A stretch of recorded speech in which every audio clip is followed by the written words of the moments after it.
आप देख रहे हैं एवन मुशायरा मीडिया पर।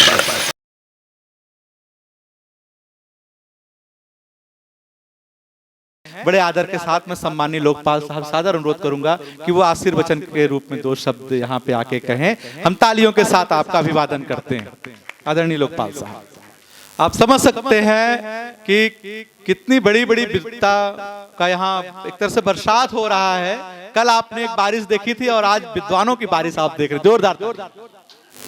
या कुंदेन्दु तुषारहार धवला या शुभ्रमस्तावृता या वीणा वरदंड मंडित करा या श्वेत पद्मासना या ब्रह्माच्युत शंकर प्रभृतिभिर् देवैः सदा वंदिता सा मां पातु सरस्वती भगवतीं निशेषजाड्यापहां। पुरुषः प्रतिपद्यन्ते देवातिनुग्रहात् तन्यां त्वां नौमि वाग्दिष्ठाति देवतां। वाग्देव्यै ज्ञानदेव्यै बुद्धिदेव्यै सरस्वती माँ को आज बसंत पंचमी के पावन पर्व पर नमन करते हुए माँ सरस्वती के वरद पुत्रों का जहाँ समागम हो, जहाँ सरस्वती साक्षात अपने वरद पुत्रों को एकत्रित करके समन्वित करें, वहाँ गंगा जमुना सरस्वती सारे तीर्थ नदियां स्वतः प्रकट हो जाते हैं। कुछ बोलने के पहले मैं मंच पर विराजमान समस्त सम्मानित गण, अध्यक्ष महोदय, हमारे बीच में हमारे लघुभ्राता जो ज्ञान की पराकाष्ठा को हमारे उत्तर प्रदेश नहीं भारतवर्ष में अपना नाम रोशन कर रहे हैं, ऐसे सतत प्रयत्नशील ज्ञान पुंज को बटोरते हुए इस कार्यक्रम के मुख्य अतिथि डॉक्टर रामनारायण त्रिपाठी जी, मैं आपको बताऊं, मैं आपके हमारे बीच में राज महाविद्यालय के प्राचार्य जी बैठे हुए हैं। मैं इसी राज संस्थान में संक्षिप्त 2 मिनट पहले सबका आदर करता हूं। जितने हमारे सोरागण हैं, जितने कवि हैं, सबका सम्मान करते हुए उनका वंदन करता हूं, अभिनंदन करता हूं, स्वागत करता हूं। उनकी बुद्धि चरम सीमा पर उत्कर्ष से चरमोत्कर्ष स्थान तक पहुंचे, ये माँ सरस्वती की कृपा उनके ऊपर सदैव बरसती रहे कि उनके मुखारबिंद से निकली हुई वाणी निश्चित रूप से भेद करके समाज को, राष्ट्र को गौरव प्रदान करते हुए राष्ट्र चेतना को जगाए। मैं बताऊं, जो प्रखर बुद्धि के विद्वान और कवि हैं, वे अपने कविता के माध्यम से, अपने विद्वता के माध्यम से, अपने वाणी के माध्यम से, अपने विचारों के माध्यम से यत्र तत्र सर्वत्र अपनी प्रतिभा को बिखेर करके समाज का कल्याण करते हैं, राष्ट्र का कल्याण करते हैं, राज्य का कल्याण करते हैं। मुझे याद आ रहा है, आपको सभी मालूम है, आप लोग पढ़े हैं, मैं भी पढ़ा हूं, एक राजा विलासिता के फेर में पड़ करके राजतंत्र को छोड़ दिया और न उसे राज से मतलब है, न प्रजा से मतलब है। वह एक मासूम कम उम्र की महारानी के साथ लिप्त होकर के अपने राजतंत्र को छोड़ दिया। आप सभी पढ़े हैं, हमारे गुरुजन यहाँ बैठे हुए हैं। एक सारे लोग जब व्यथित और दुखित हो गए, राजतंत्र की व्यवस्था चरमराने लगी, तो कवि को याद किया गया।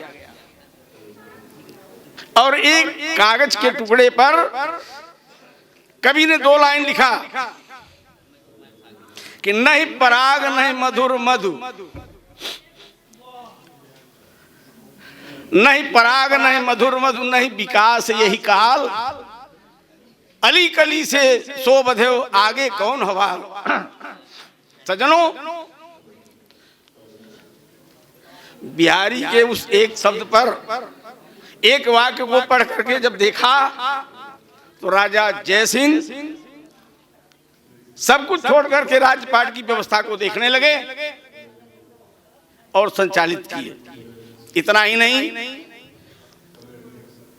हमारे कवि 6 रसों और शास्त्रों को ज्ञाता होते हैं। एक एक छंद, एक एक रस को निचोड़ करके एक शब्द में गागर में सागर भर देते हैं। उस शब्द को पहचानना, शब्द को परखना, शब्द को जानना, इस सबके बस की बात नहीं होती। जो विद्वान होते हैं, जो ज्ञानी होते हैं, उसको समझते हैं और उसके आधार पर उसका समन्वय करते हैं। वीर रस, करुण रस, प्रेम रस, श्रद्धा रस, 6 रसों से ओतप्रोत। और परम मैं नाम क्या लूं, सभी को जानता हूं। प्रखर जी जब अपना संचालन करते हैं तो मेरे विद्यालय में मैं बताऊं, जब मैं सन 74 से 84 तक राजा साहब जौनपुर के संस्कृत महाविद्यालय में मैं ज्योतिष पढ़ाता रहा। आप सभी जानते हैं आज भी थोड़ा परिवर्तन आया है, लेकिन संस्कृत विद्यालयों में परीक्षार्थी बहुत हैं, विद्यार्थी नहीं हैं। और मैं स्वतः विद्यार्थी बन गया और मेरे मस्तिष्क में भाव आया कि मैं तो इतना ज्ञान लेके पढ़ा नहीं पा रहा हूं, स्वतः विद्यार्थी बन जाऊं। कई विषयों में एमए की उपाधि प्राप्त करने के बाद मन में आया कि बिना कानून के व्यक्ति अधूरा है। जब तक कानून और न्याय का ज्ञान नहीं है, आप न न्याय कर सकते हैं, न समाज में न्याय दिला सकते हैं, न कुछ कर सकते हैं। फिर तिलकधारी महाविद्यालय, जहां प्रातःकाल 7 बजे से लेकर के 10 बजे तक जो है ला चलता था। सज्जनों, मेरा घर, मैं वाराणसी मंडल का लोकपाल जरूर हूं, लेकिन इसी जगह का हूं। सरकोनी के पास घर है। साइकिल से आने के बाद मैं 7 से 10 ला करता था और 10 से 4 पढ़ाता था। 79, 80, 81 में टीडी कॉलेज से जब मैं ला कर रहा था तो हमारे बीच में बैठे कानून के विद्वान, परम तेजस्वी, वाणी के प्रकाशमान 2 ऐसे विद्वान मिले जिनकी अमिट छाप मेरे जीवन पर तब भी थी, अब भी है। उसमें भारतीय संस्कृति में लीगल हिस्ट्री जिसको कहते हैं, वो लीगल हिस्ट्री पढ़ाने वाले हमारे बीच में डॉक्टर पीसी विश्वकर्मा बैठे हैं। जो भी इनसे पढ़ा होगा उसको लीगल हिस्ट्री का 1600 में जब अंग्रेज आए और 1947 में देश आजाद हुआ, एक एक क्षण की घटना हर छात्र के जबान पर है। इसके साथ मैं जो कहना चाहता हूं, 2 मिनट समय तो है ना, 2 मिनट बोल सकता हूं, अभी समय है ना 2 मिनट बोलने का। तो डॉक्टर साहब, इसी क्रम में एक चेहरे का और मैं नाम लेना चाहता हूं, परम आदरणीय डॉक्टर राजमणि मिश्र जी। आप विश्वास नहीं करेंगे, कॉन्स्टिट्यूशन पढ़ाते थे। कॉन्स्टिट्यूशन की धाराएं एक एक क्रम में, सांस नहीं टूटती थी, सैकड़ों धारा एक साथ बताते थे। संभवतः मुझे लगभग कॉन्स्टिट्यूशन की 500 धाराएं अभी याद हैं और आईपीसी सीआरपीसी की सैकड़ों धाराएं याद है। शायद 326 और 324 में क्या डिफरेंस है उसको जितना बढ़िया मैं बता सकता हूं। हिंद sharp cutting weapons, grievous injury, cut the inside bone that red in 326। मैं बताऊं, मैं थोड़ा सा धारा जरूर बदल रहा हूं, 2 मिनट का समय लूंगा। जिस समय भारत सरकार ने लोकपाल के चयन की बात की, तो उसमें इंटरव्यू में मैं भी बुलाया गया था। धोती कुर्ता जैकेट में बैठे हुए पंडित जी बैठे हैं, तमाम विद्वान थे, अरे ये क्या होंगे, ये क्या होंगे। लेकिन सज्जनों, 1 घंटे 10 मिनट के इंटरव्यू में मां सरस्वती की कृपा है कि उस इंटरव्यू में कोई भी ऐसा प्रश्न नहीं था जिसका उत्तर मैं न दे सका रहा हूं। अंततः उन्होंने कहा कि आप टीका लगाएगा, बिल्कुल। आप पंडित हैं, बिल्कुल पंडित हूं। उन्होंने कहा कि आप संस्कृत में कुछ सुना दीजिए। हम कहा इस यू कैन आस्क फ्रीली। आप अंग्रेजी भी जानते हैं? हाँ, बिल्कुल जानता हूं। कहा तो अंग्रेजी में कुछ सुना दीजिए कि आपका यहां चयन हो जाएगा। उन्होंने कहा मर्सी ऑफ गॉड। उन्होंने कहा what do you mean about mercy? हमने कहा sir, mercy of God at every place, people are encouraged by his mercy. Kindness of God makes human beings in this way. Man believes what is allotted cannot be blotted. Sir, if here is allotted cannot be blotted. सज्जनों, जहां जिसका भाग्य allotted है, इसी क्रम में मैं तोड़ के कहना चाहता हूं, हमारे सवाजी प्रखर जी बैठे हैं। ऐसा संचालन मेरे विद्यालय में 14 जनवरी को डॉक्टर साहब बैठे हैं। जब मैं यहाँ से छोड़ करके 74 से 84 तक राज कॉलेज में था, संस्कृत महाविद्यालय में, इसके बाद जफराबाद जनता इंटर कॉलेज में गया, तो खिचड़ी के दिन 14 जनवरी को कवि सम्मेलन मुशायरे का आयोजन मैं करवाता था। हमारे प्रधानाचार्य महोदय, उनसे मैंने कहा कि पंडित जी संगम होना चाहिए, और प्रतिवर्ष हमारे प्रखर जी संचालन करते रहे। बीच में गंगा जमुनी की तहजीब को कैसे सुनाया जाता है, हमारे हिंदी के परम विद्वान, कानून के ज्ञाता और गजल से सबको मोहित कर देते थे। क्या संगम है गंगा जमुनी तहजीब का। वहां डॉक्टर श्रीपाल सिंह छेम जी, कवि जी, साण बनारसी, हरिराम द्विवेदी, और मैं किनका किनका नाम लूं, एक श्रीवास्तव जी थी, गीता, और एकलव्य थे, कमबख्त जौनपुरी थे। इन लोगों ने जिस तरीके से अपनी कविता को सुना करके हम लोगों को प्रसन्नित किया, उस जफराबाद जनता के क्षेत्र को गौरवान्वित किया। सज्जनों, दुर्भाग्य है कि जब मैं वहां से हटा रिटायर हुआ तो कब सम्मेलन बंद हो गया। मैं जो कहना चाहता हूं कि 2 लाइन से कवि राष्ट्र की चेतना को बदल सकता है। 2 लाइनों से स्वतंत्रता संग्राम सेनानियों के हौसले को बढ़ाते हुए भारत माता की 2 लाइन को सुना करके जंगे आजादी का जो चढ़ाया कि लोग फांसी पर झूलते चले गए, किसी प्रकार का कोई दिक्कत नहीं, और सारे लोग अपने प्राणों की आहुति देते चले गए। एक कवि का, कविता का ही माध्यम था कि 2 चंद शब्दों को सुनने के पश्चात व्यक्ति राष्ट्र भावना से प्रेरित होकर के और जंगे आजादी के लिए कूद पड़ता था। आज बड़े गर्व का विषय है, अतिशय रगड़ करे जो कोई, अनल प्रगट चंदन से हुई। सज्जनों, चंदन बहुत शीतल होता है, लेकिन रगड़ करने से अग्नि पैदा हो जाती है। साक्षात ज्वलंत उदाहरण हमारे डॉक्टर रानी त्रिपाठी बैठे हैं। अपने परिश्रम प्रतिभा के आधार पर इन्होंने हमारे टीडी कॉलेज में समाजशास्त्र विभाग के अध्यक्ष रहे। सचमुच मां सरस्वती की ऐसी कृपा हुई, वाणी और विद्वता के प्रभाव से बनारस हिंदू यूनिवर्सिटी में ये समाजशास्त्र विभाग के अध्यक्ष हुए। मां सरस्वती की कृपा बरसती गई। उच्च शिक्षा चयन बोर्ड के अध्यक्ष हुए। आज पब्लिक सर्विस कमीशन के ये मेंबर हैं, मैं तो जानता हूं कुछ ऐसी बातें हैं जो बिना समझे प्रकाश में नहीं लेना चाहिए।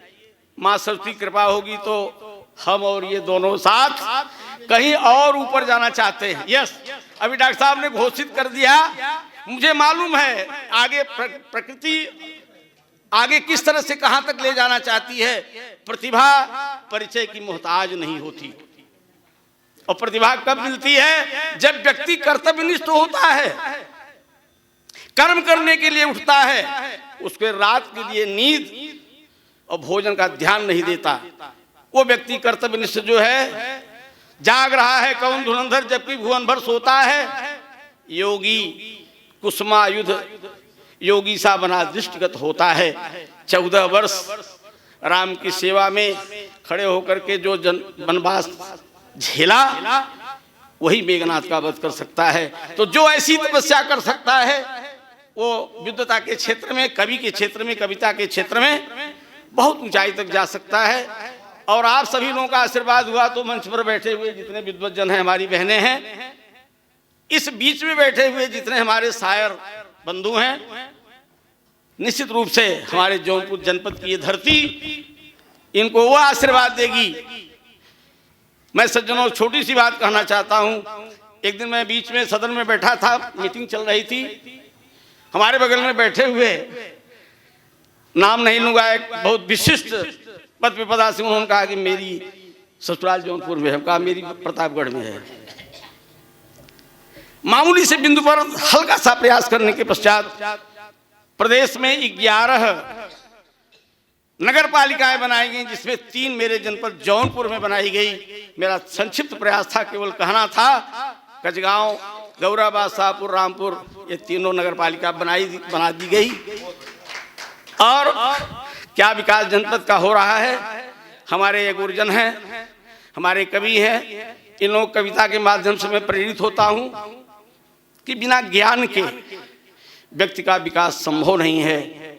और ज्ञान गुरु ब्रह्मा गुरु विष्णु गुरुर्देवो महेश्वर गुरु साक्षात परब्रह्म तस्मै श्री गुरुवे नमः। इस बसंत पंचमी के पावन पर्व पर मां सरस्वती को वंदन करते हुए मैं समस्त गुरुजनों को तथा ज्ञात अज्ञात सभी गुरुओं को नमन करता हूं, प्रणाम करता हूं। साथ ही साथ किसी भी चीज को प्राप्त करने के लिए संघर्ष करना पड़ता है। डॉक्टर विभा तिवारी, डॉक्टर विनोद तिवारी जी, इनके परिवार से मैं जुड़ा हूं, बड़ा स्नेह सम्मान मिलता है। इनकी कविताएं सुनने का मन कहता था, ये गुनगुनाती रहती थी। हमने कहा तो आप तो बहुत अच्छी कविता कहती हैं। कहा सच गुरु जी, हम कहा बिल्कुल कहती हैं, आप आगे बढ़िए, निश्चित रूप से आगे बढ़िए। तमाम जैसा कि अभी हमारे त्रिपाठी जी ने कहा, बड़ा झंझावात होता है, बड़ी दिक्कतें होती है। हमारे डॉक्टर साहब बैठे हैं प्रेमचंद विश्वकर्मा जी, कितने झंझावातों से बीएचयू से टॉप करके इसके बाद टीडी कॉलेज में आकर के अपने चरम को ललकारा, झंडे को ऊंचा किया। सब लोग नहीं जान पाएंगे, मैं जानता हूं व्यक्तिगत रूप से भाषा के विद्वान सज्जनों। इस तरह से जो व्यक्ति, हमारी विभा तिवारी जी ये पुस्तक जो लिखी है, मैंने केवल एक लाइन देखने का मौका नहीं मिला। पल भर को आए और रुला के चले गए, यूं प्यास और दिल की बढ़ा कर चले गए। एक लाइन पढ़ने का मौका नहीं मिला।